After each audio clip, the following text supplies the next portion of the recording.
porque está muito parecido o que acontece nas igrejas hoje no mundo todo com o que acontecia nas igrejas de Corinto.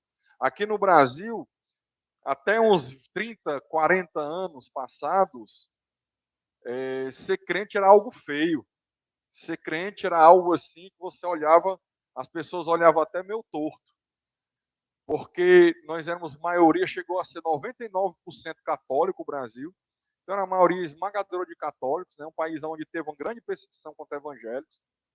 Frei Damião mandou tocar fogo em 2 igrejas evangélicas com o pessoal dentro da igreja, né? Para você ter ideia. Né? E os católicos foram lá e tocaram fogo mesmo, né? Porque era raiva tão grande que o catolicismo do mundo todo, e aqui no Brasil, tinha dos evangélicos.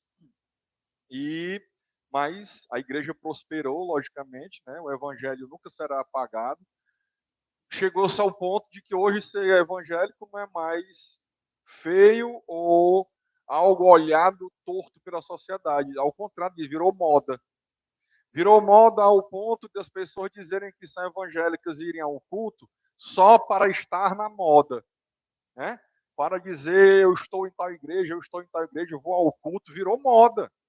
E o lado ruim disso é porque nós temos uma péssima qualidade de evangélicos dentro das igrejas evangélicas.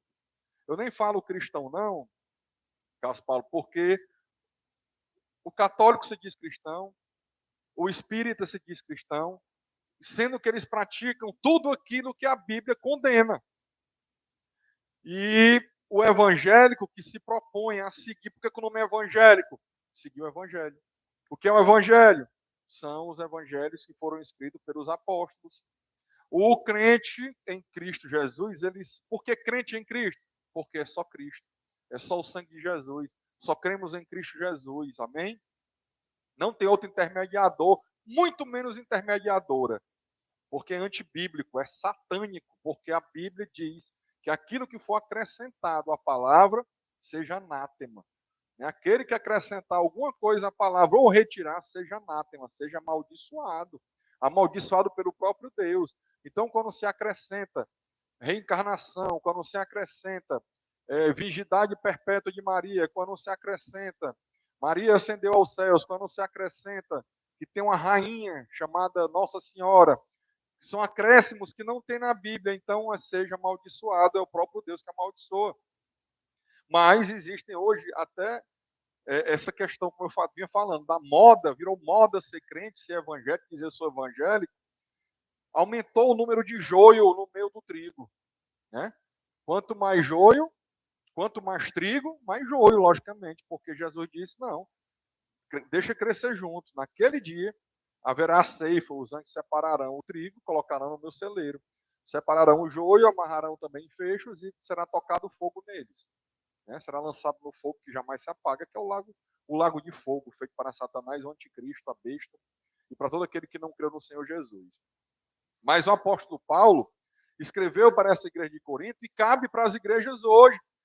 Se nós chegarmos aqui no estudo até a parte dos dons espirituais, nós vamos ver que parece que ele está escrevendo hoje para as igrejas neopentecostais, para algumas, para a maioria das neopentecostais, sobre a questão do uso de línguas, que é totalmente antibíblico da forma que é feito, né? Não é da forma bíblica. Aqui em Corinto ele ensina como é o uso do dom de línguas, outros dons.